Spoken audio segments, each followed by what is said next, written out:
亲爱的朋友们，欢迎来到微光夜读。裁员裁到殡仪馆，我所在的殡仪馆来了新馆长，要降本增效。我师父王大伟资历最老，裁得最快，结果裁员裁到大动脉。1周后，殡仪馆门口待火化尸体浓妆艳抹，排成长龙。城市上空飘荡着磨碎人骨的声音，咯吱咯吱，吃吃吃吃。接下来开始我们本期故事，记得点击订阅并开启小铃铛。听说馆长张文军要裁员，我们私下里议论纷纷。我师父王大伟边抽烟边评论：房地产那一套拿到福安园可不好使吧？我所在的福安园是个做殡葬服务业务的小虾米，背后的大树是以地产开发为主业的恒泰集团。据说集团董事长孟董当年亲自来看地，从香港请来的风水师站在山顶，看着罗盘直摇头。这个山头坐向不当运，非善地极窄，盖楼盘可能让公司都破产。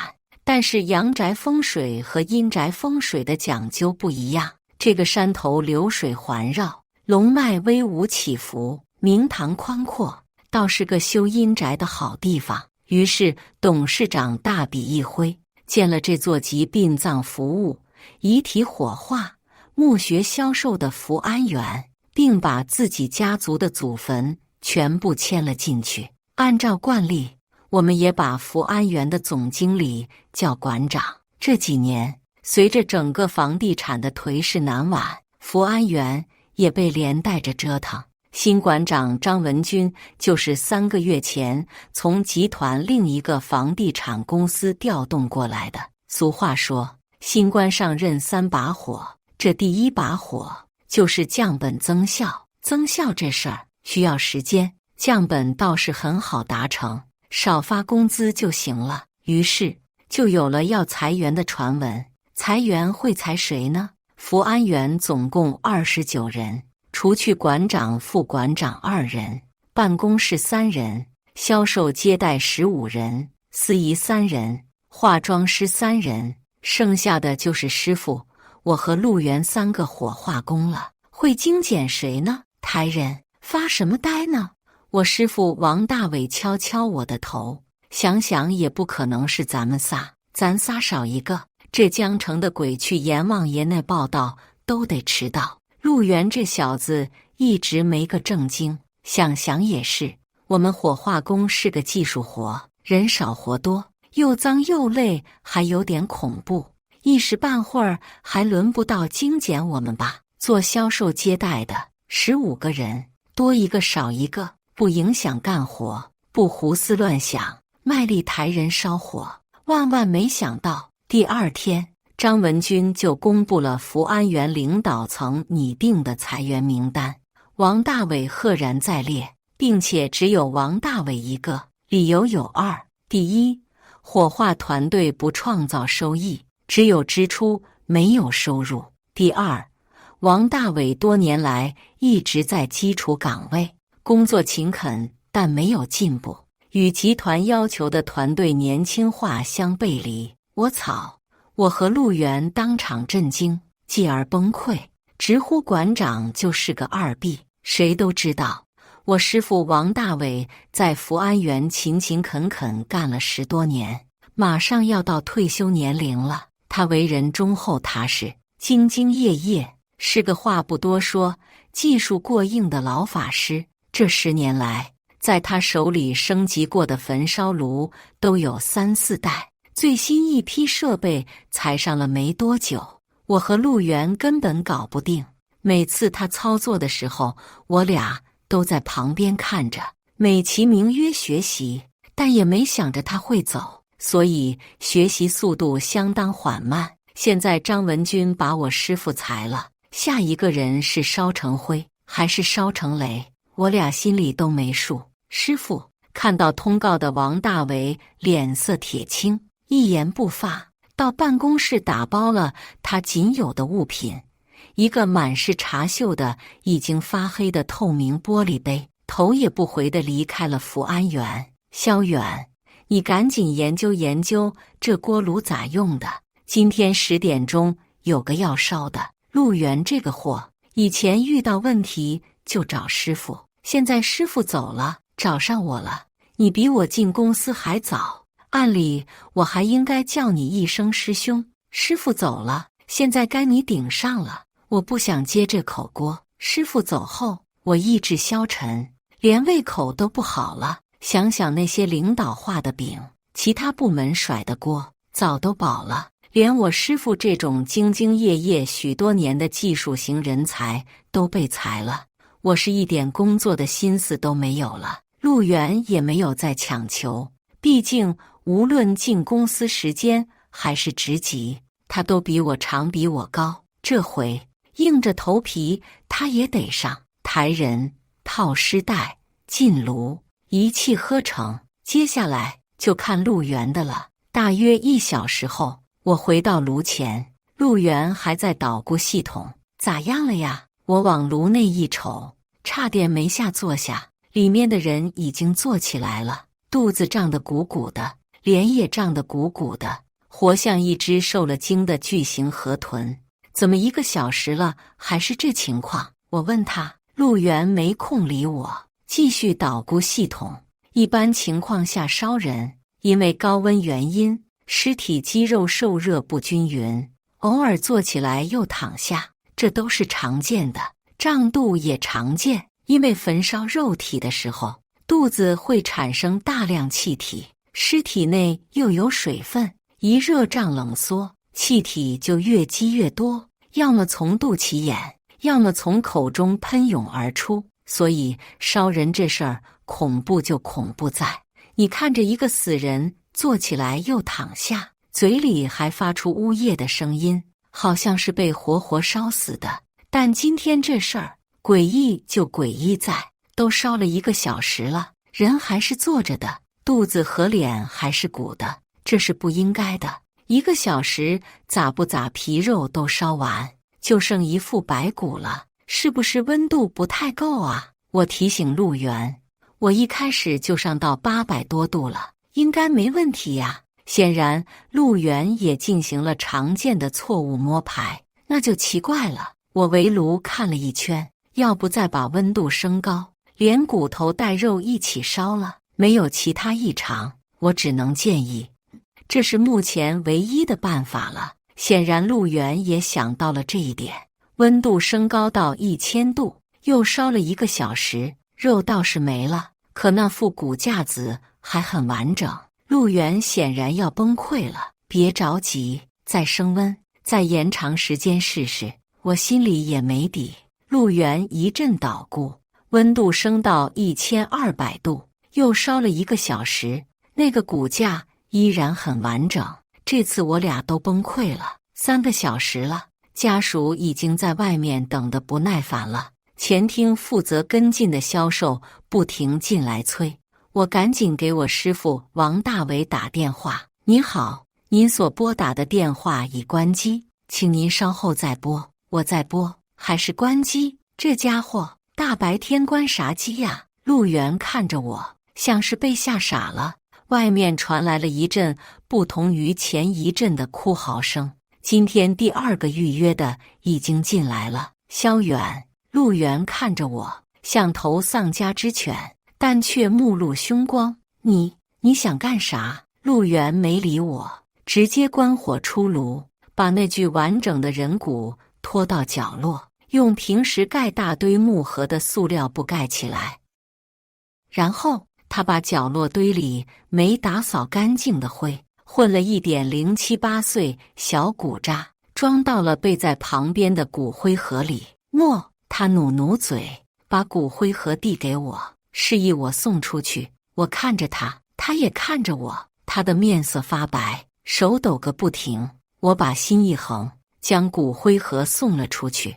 那天后来的3个人都是这么处理的。下班后，我和陆源一言不发，谁都没走。这4个咋处理？我指着角落里的4具白骨，他也不吭声，带着我去了库房，指着一台机器，扬了扬下巴，以前技术能力有限，炉子温度达不到，烧到后来剩下的骨头都是用这台磨骨机磨碎的。我知道了陆源的打算，事已至此，也没别的办法。陆源启动磨骨机，我搬运白骨，骨头塞进去，慢慢磨成粉。老式磨骨机滋滋呀呀的声音，混合着骨头破碎噼里啪啦的声音，听起来无比恐怖。磨了2个小时，终于搞定了。我们把骨粉收起来，打扫干净现场。心惊胆战的一天终于结束了。走出福安园的大门，我俩都没着急走。我看着他，他看着我，四目相对，默默无语。去师傅家看一下吧，陆源提议。行，我默默跟着他，来到了师傅王大伟家，敲了半天门。开门的是师傅的老婆张老师。老王今天中午收拾了东西就走了，说放假了，要出去一阵子。张老师看见我俩，仿佛意料之中，但我师傅王大伟却不在家，没有归期。听到这个消息，陆源缩回了踏进门内的一只脚。我俩在师傅家楼下烤肉摊喝了几瓶啤酒，四目相对，除了沉默还是沉默。周一例会，28人悉数到场。张文军坐在环形会议桌主位上，其他人围了2大圈。陆源和我缩在后门边上的角落里，各部门做上周工作总结和本周工作展望。销售部主管孟美涵照旧用数据说话。上周销售部共接待了106组来电来访，解答了客户的相关问题，提升了福安园的影响力。上周销售部全体上下一心，聚焦销售目标，销售骨灰盒45件，其中今年主推的高端实木雕刻骨灰盒23件，占比超过50%。上周其他随葬用品销售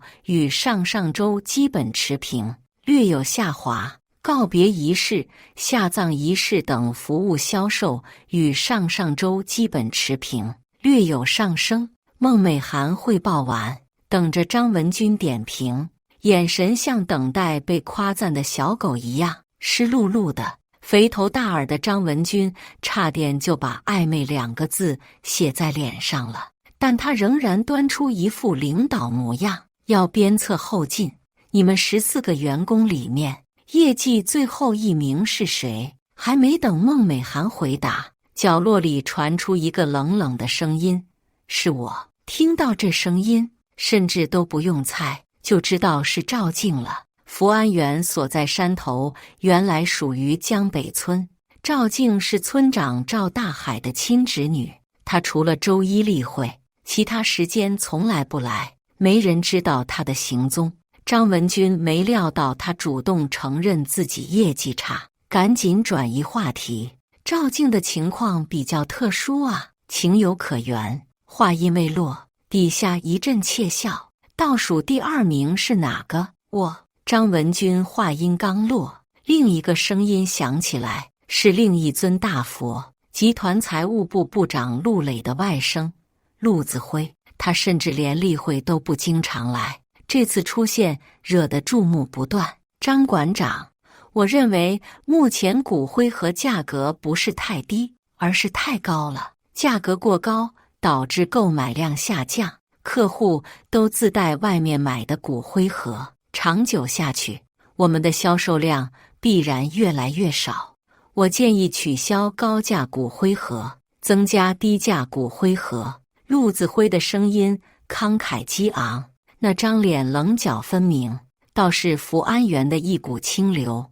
他刚毕业就通过考试来到福安园，上班不到1年，身上的学生气还没消。张文军的脸都快拉到桌上了。之前增加高端骨灰盒是他力推的增效业务，但他仍然诚恳地看着陆子辉，语气谦和。子辉，这个提议很好，咱们下周会议的主要议题就是讨论一下这个骨灰盒的定价策略。接着话锋一转，对着陆源和我，陆源、萧远，对于老王的走，你们有什么想法吗？冷不丁被这么一问，我竟然不知道该怎么回答，因为对于这件事，我所能想到的全部评论都是脏话，但我的表演能力实在拙劣，演不出心悦诚服，只好低头不语。毕竟他先叫的是陆源，陆源也低着头没看人。张文军用肥胖的短手指节敲击桌面。福安园的团队应该是年轻的团队，有活力的团队，尤其是你们技术团队。老人不走，年轻人就没有成长的机会。老王走了，我看你们俩做的也很好嘛。今早我进去看了一下炉子以及场地，比以前收拾得干净多了。对你们这个2人小团队提出表扬，希望你们再接再厉。张文军面露微笑，和善地看着陆源。陆源脸上的笑容有点僵，点头称是。我也尴尬地陪笑。今天例会，倒霉的是化妆师团队，上周他们业绩挂了0，没有一个需要化妆的客户，这不合理。爱美之心人皆有之，一定是我们的化妆业务推广宣传的不够，能在福安园给死人化妆的可没几个关系户。张文军一早上在销售部受的气，在这里洒了出来。这次裁员为什么没有你们化妆团队？那是我认为你们是一个能创造收益的部门和团队，你们却辜负了我的信任，辜负了我的期待。张文军眉头紧皱，显得痛心疾首。下周你们应该主动给每一位前来火化的客户提供化妆服务，这样你们的路才能越走越广。客户没意愿，你们就创造意愿。我看商场里化妆的那些小姐姐，只给客户画半张脸，你觉得好，他就找你收费了。你不愿意付钱，那你就顶着半边脸逛吧。咱们的工作能不能换思路，找方法？张文军的指节敲得办公桌咚咚作响，3个化妆师低头不语，做沉痛检讨状。张文军又义正辞严，苦口婆心地教育了化妆师团队20多分钟，这次的例会才算结束。回到焚烧间，就剩我和陆源2个人了。陆源，今天怎么办？怎么办？凉拌呗。陆源一脸不耐烦，你不再琢磨那个系统了？我小心翼翼地问他，昨天那套流程走几天？等师傅回来再说吧，别瞎胡整了，万一给整爆炸了，这责任咱俩谁也担不起。陆源选了个稳妥的方式，我也没有更好的方法，只好听他的。工作照常进行，就是天天晚上得加班磨骨头，这事儿我俩心知肚明，也没法抱怨。化妆师团队被张文军在例会上一顿训之后，努力工作的斗志昂扬了起来。每一个前来殡葬的客户都被他们以免费修复仪容仪表为名，强行进行了化妆服务。这3个狗腿子把张文军教导的每一句话都当做了金科玉律。化妆都是画一半，画一半也就罢了，这一半还画得相当浓。一个80多岁的老头被搞成烈焰红唇，睫毛还扑闪的，据说是最新款的自动睫毛、自动扇。你想让画另一半，不好意思，那可不是免费的了。你想让把这一半擦了，不好意思，死者皮肤不能来回折腾。你真确定擦？那行，最新款卸妆巾1张10块，擦坏了我们可不负责任。跟你说过了，死者的皮肤不能来回折腾。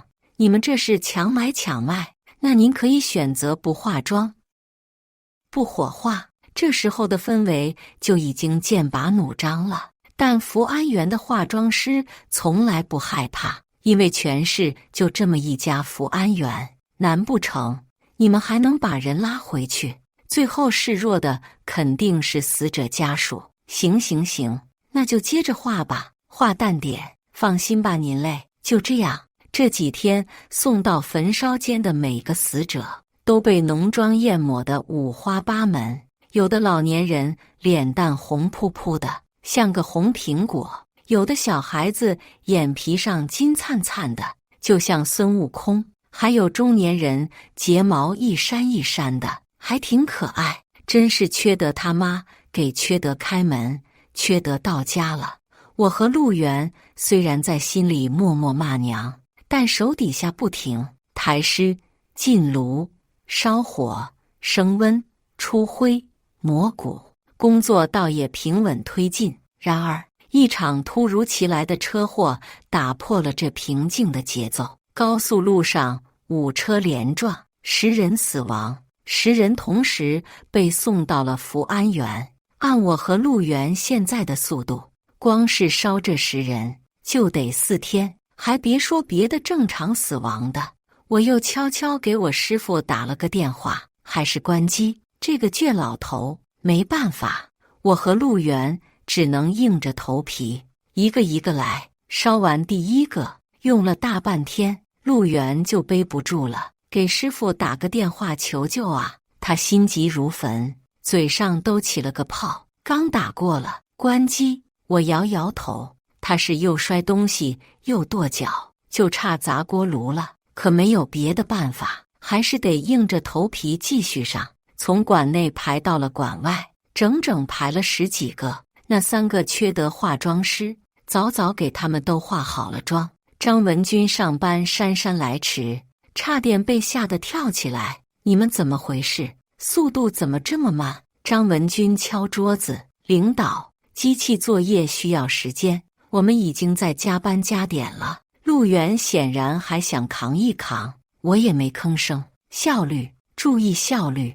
张文军瞪了我们2眼，转身回了办公室。妈的个傻逼！陆源低声咒骂，他此刻应该跟我一样，愤怒混合着悔恨，又对自己的懦弱无能感到羞愧难当。可这些都无济于事了，外面的哀嚎声、哭声混成一片，催促声、咒骂声交杂浮现。陆源嘴里的嘟囔就没停。我坐立不安，一直转圈。晚上，几10个家属在外面守着，我们硬着头皮打开了磨骨机。磨骨机咯吱咯吱的声音一响起，外面的哭泣声、哀嚎声好像停顿了一下。接着，不知道谁喊了一声：“闹鬼了！”整个福安园鸡飞狗跳，混乱不堪。馆内的诡异和恐怖气氛一路传到了馆外。他们虽然不知道发生了什么，但显然未知的恐惧更令人害怕。他们个个双目圆睁，嘴巴大张，发出啊啊啊的大喊声、磨骨声、机械声、哭声、喊声，跑动撞倒东西的声音此起彼伏。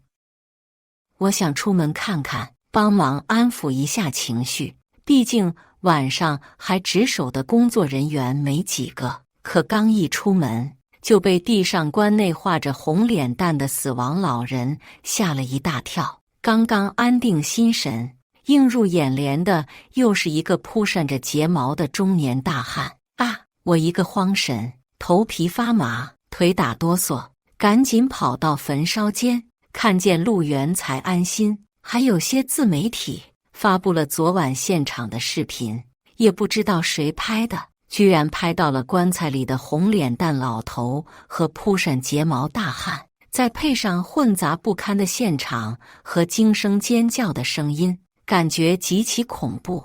这个视频传播得很快，到了下午，至少有几10个亲朋好友给我打电话发信息，询问福安园闹鬼的事儿。据说张文军接到集团分管副总李平电话的时候，已经结巴了，旁边的人都能感受到电话那边李平的怒火。张文军不断应承：“对不起，对不起，对不起，知道了，领导。好，好，好，一定严查彻查，给领导一个交代。”放下电话，张文军立刻把3个化妆师叫到他办公室，面对站成一排，哆哆嗦嗦的3个化妆师。张文君开始咆哮，典型拿来主义，丝毫不懂变通，审美落后，不能与时代保持一致，急功近利，工作推进毫无计划性。你们告诉我，你们能干点什么？也不知道那3个学历不高的化妆师能否听懂他到底在说什么。经过这么一通训斥，到焚烧间的时候，张文君已经恢复了神气。为什么这么慢？手忙脚乱、焦头烂额的我和陆源完全没有注意到站在后面的张文君，没人吭声。问你们呢？为什么？声音加重。我俩一回头，看见了怒气冲冲的张文君。领导，我师傅走得急，这个操作系统我们俩还没有完全掌握，还在摸索。陆源不得不承认事实。张文君闻言，沸腾的怒火好像消下去一些，但没有完全消除。你俩抓紧研究，这事儿先不对外提。张文君严厉的眼神压制了一些呼之欲出的东西。有没有给老王打过电话？非常时期，请他过来支援一下吗？都这么多年的老员工了，打了，一直关机。我赶忙回答：行了，你俩赶紧研究，尽快出结果，提高效率。张文君皱着眉头扔下这句指示，拿起手机就给李平打电话：李总，你也知道咱们是那起交通事故，我们福安园工作量激增。对，内部程序我都检查过了，没有任何问题，就是突发事件导致的，这个我们也无法预测呀。现在的有些自媒体毫不负责，不知道在哪里东拼西凑来一堆东西，说是我们福安园的。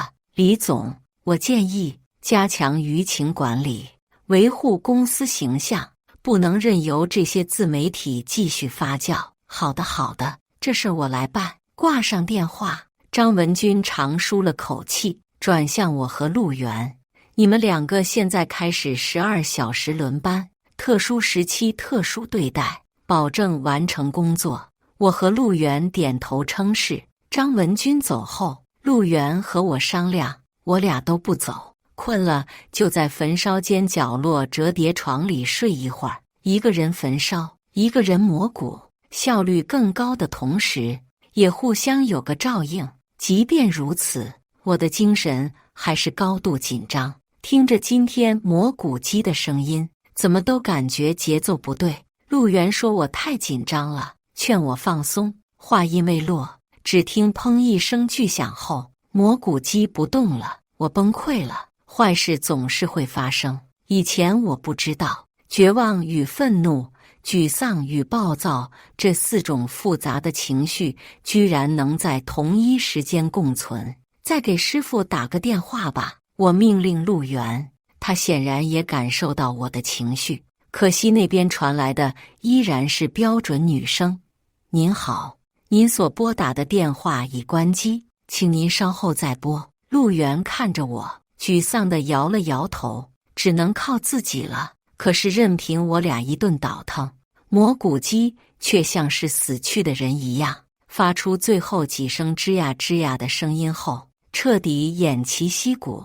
我俩对视，连话都不用说，就很有默契的一起将磨骨机抬到库房，顺便拿出来一块大油布盖住要磨的骨架。继续吧。陆源像是在安慰我，更像是鼓励自己：师傅，求求你赶紧回来吧。我在心里默念，我相信陆源此时应该也在心里默念这句话：师傅，求求你赶紧回来吧。加班加点一整晚，烧了5具白骨，整整齐齐摆在焚烧间角落，用大油布盖着，堆成了一个小山包。我强迫自己不要往那边看，太阳已经升起老高了，新的一天已经来临。新的一天怎么办？谁也不知道，只能接着烧，先烧完再说吧。大不了找个月黑风高的晚上，拉到城东沟里埋了。忙活了一整晚，我饿得前胸贴后背，正准备到前厅销售部办公室蹭点吃的，却看见张文军带着一堆举着摄像机的人进了前厅。各位媒体朋友，我来简单介绍一下福安园。福安园建于2006年，距市区10公里，总占地30多公顷，是集殡仪服务、火化和陵园安葬为一体的殡仪服务单位。日前，有些不负责任的自媒体在网上发布关于福安园的不良言论。今天，福安园的馆长张文军就亲自带领各位媒体里里外外揭秘福安园。各位请跟我到福安园最神秘也是最具有技术含量的地方去看看。这边请。张文军带着一堆媒体，扛着长枪短炮式的摄像机走进了焚烧间。这是焚烧炉，现在里面就有尸体在燃烧。胆子大的可以过去参观一下，如果胆小也不用担心，老张会用宽厚的胸膛保护你。张文军自以为是的幽默感总是带着一股油腻。我突然想起了那堆白骨，然而已经来不及了，坏事总是会发生。张文军带着我市所有主流媒体、自媒体代表，在众目睽睽之下打开了油布，露出了5具白森森的人骨。胆小的美女记者们早已花容失色，四下逃窜。胆大的摄影师们也都目露怯意，不断后退，但拍个不停。张文军显然也被油布下的东西震惊到了，跳着后退了几步。他用眼神四下寻找，像是要找陆源。陆源埋头操作系统，没吭声。陆工，你来一下。张文军当着诸多媒体的面不好发作，你给媒体同志们解释一下，这些是什么？哦，这个呀，这是我们刚采购的一批模具，100%模拟人骨。为了研究在不同温度、湿度、压力下人骨燃烧的充分程度，不知道今天媒体要来，没来得及收拾。陆源这股子机灵劲儿没用在学习上，真是可惜了。要是当年他努力一把，清华的大门都得对他敞开，何必在这天天烧人呢？现场先是一片凝滞，后面不知道谁带头松了口气，继而每个人都松了口气。被解了围的张文军松了一口气，肥胖的大白脸上堆起了满脸笑容。各位媒体同志，请跟我去员工食堂参观。作为本市的龙头企业，我们对于职工的工作和生活一样关怀备至。说着就带领媒体去员工食堂了。事后，我和陆源被张文军叫到了办公室，已经没有再隐瞒的必要。我俩将实情一五一十托出。张文军的脸一阵红一阵白。我的意见啊，你们两个的成长速度还是太慢了。他压低了声调，语气依然诚恳。我看过档案，陆源来了也有几年了，萧远也1年多了。虽然这个技术上的事儿不是我的强项，但我也略懂一些。只要你们有坚定的信心、持久的恒心、操作的细心，坚守这3心，再难的坎儿也肯定都能越过去。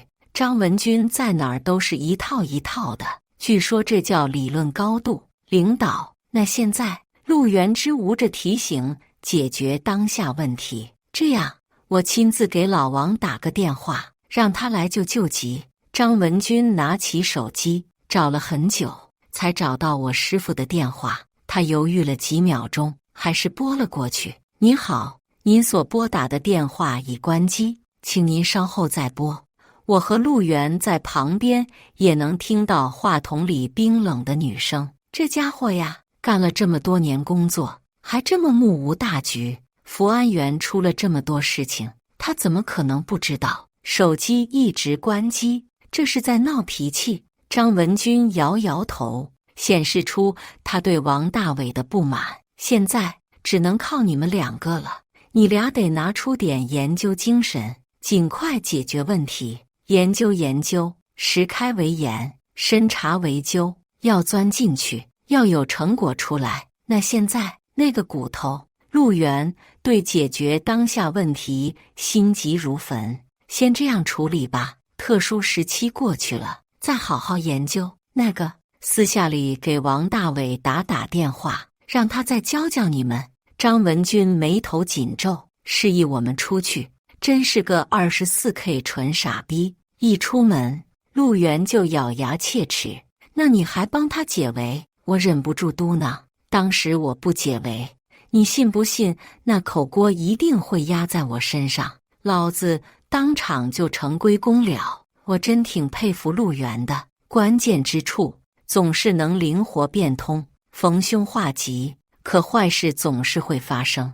一个自媒体，倒不是那天到场的自媒体，发布了福安园的视频剪辑，开头便是众媒体人员被人骨吓得大惊失色，仓皇四窜，后面是排成长龙的待火化尸体，从馆内到馆外，其中有脸蛋红的像苹果的老头，有铺上着睫毛的大汉，还有像孙悟空的小孩。这几个人灰扑扑的脸，紧闭的双眼，叠加夸张的妆效，本来就又恐怖又搞笑。这个自媒体还给他们加上了特效。你看视频的时候，这3个神仙轮番跳出，配上惊悚的 BGM， 保准吓得你魂飞魄散。然后是蘑菇鸡吱呀吱呀的声音，搭配着当晚所有人四散奔逃的画面。特效字符加在了黑色的天空中，丧尸追命之福安园。接着陆源出场了，虽然他的脸被打上了魔鬼马赛克，我还是认出了他。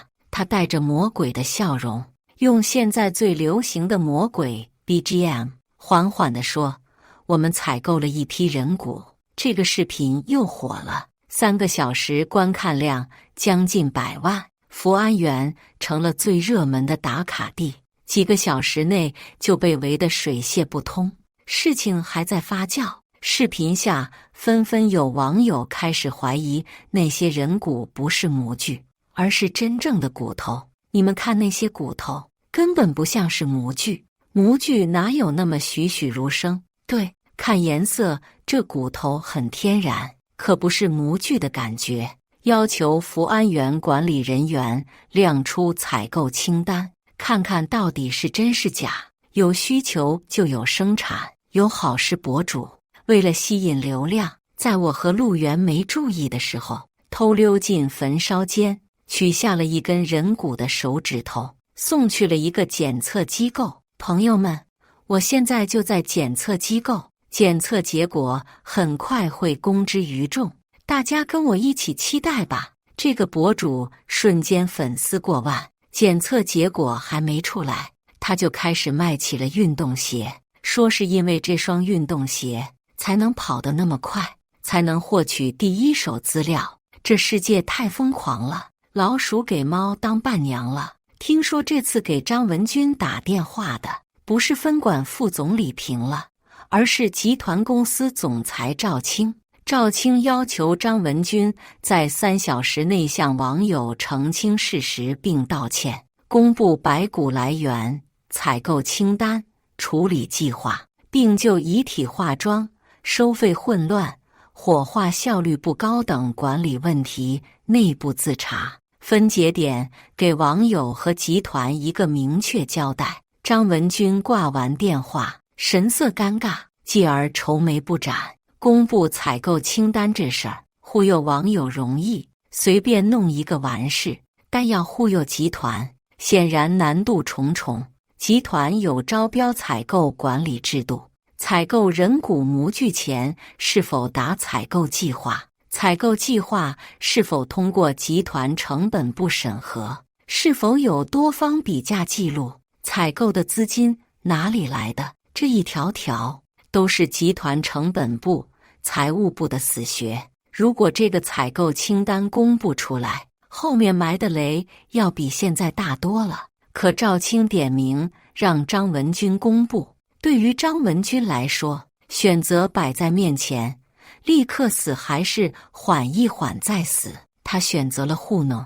他和3个化妆师站成一排，这恐怕是张文军第一次在福安园内部排位中没有站在 C 位。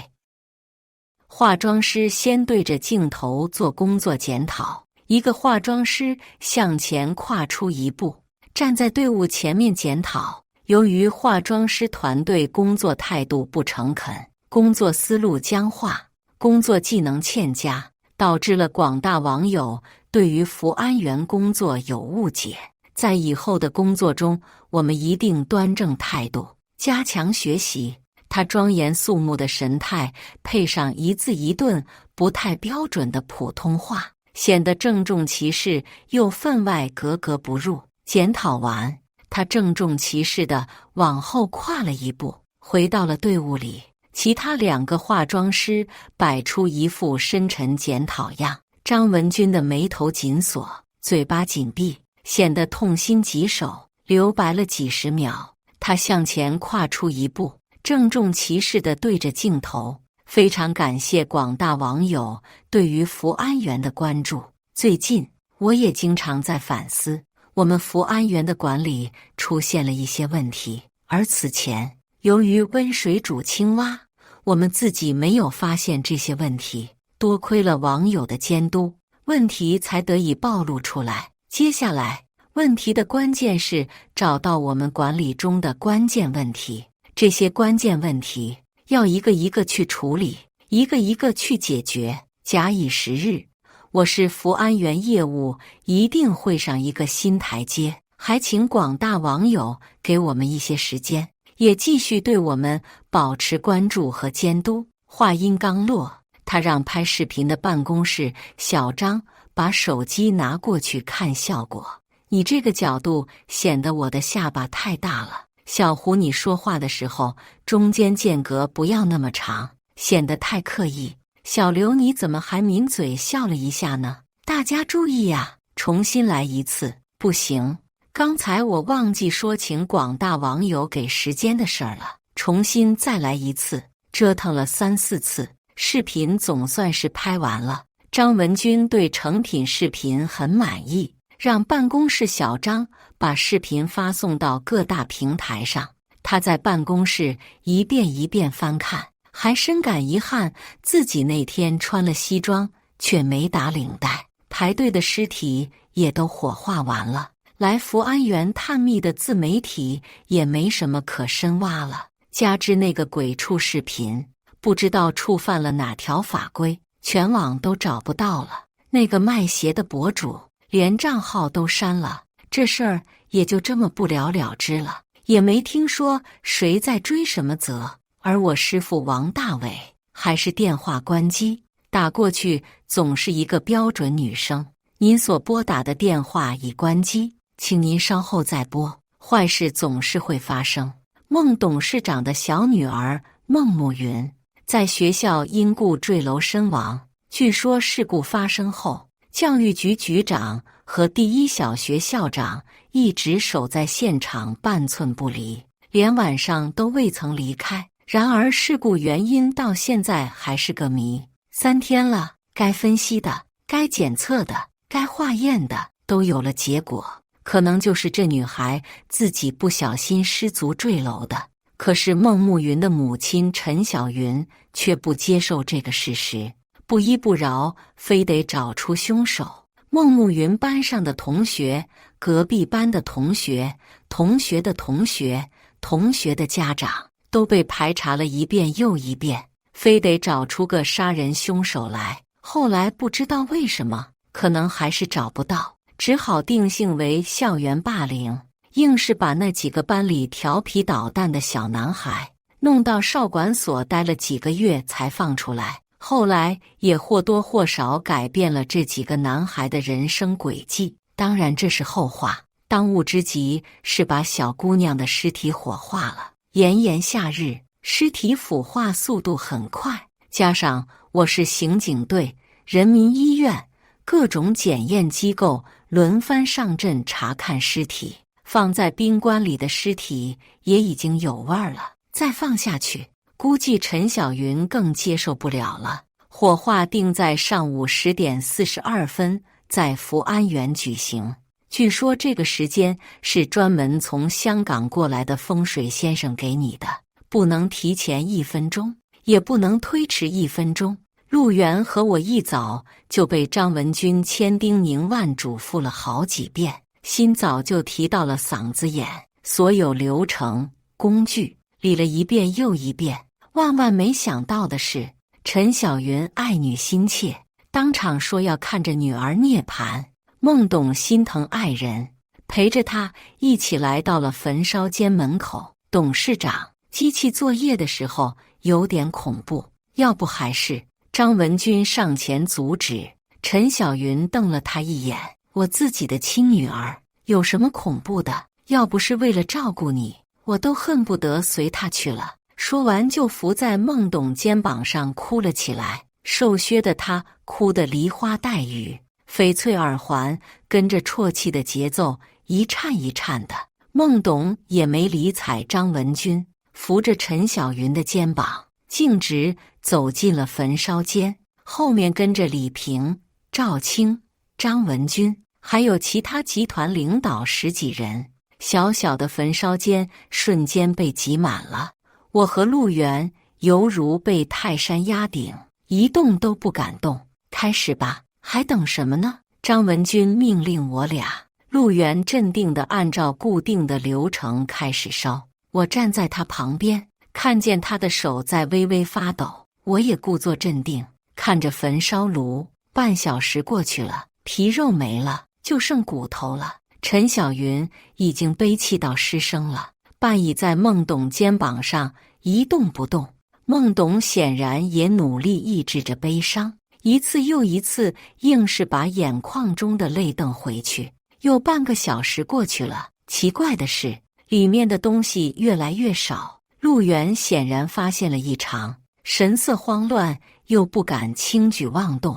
他用濒死时本能求生的眼神望着我，我会意，赶紧出了焚烧间，给我师父打电话，还是那个标准女声：“你好，您所拨打的电话正在通话中，请您稍后再拨。”我回到焚烧间，拿着电话对着陆源摇摇头。陆源脸上的神情犹如死灰一般，没过几分钟，炉子里就空荡荡，什么也没有了，没有了。第一个反应过来的是陈小云，虽然她已经悲痛欲绝，但女人的细心和做母亲的拳之情，让她立刻喊出了声：“什么情况？骨灰呢？”她因惊愕而瞪圆的双眼里还有眼泪的氤氲，在场众领导都目瞪口呆，面面相觑。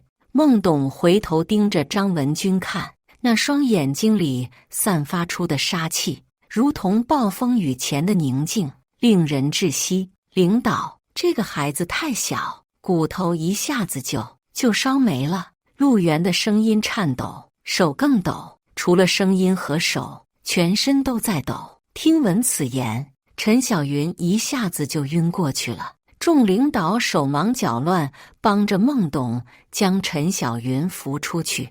张文君甚至都来不及训斥我们，一路小跑跟了出去。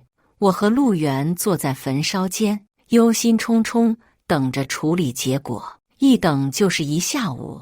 成年人骨骼大并且坚固，有时候烧好几个小时都烧不化，很正常。老年人更是，我都遇到过很多个老人骨头久烧不化的例子。师父以前还开玩笑说，那些传说中的佛骨舍利对于火化师来说都是麻烦，所以要调整温度、压力、时间，才能保证每一个骨头都烧得刚刚好。这个技能显然陆源和我还不具备。据说那天下午，张文君先是跑到李平那，又跑到赵青那，求爷爷告奶奶，想让他们在孟董尊前说两句好话。可是这种事情谁好开口？毕竟这是将人家宝贝女儿尸骨都烧没了。张文君下班前才回到馆里，把自己一个人关在办公室里。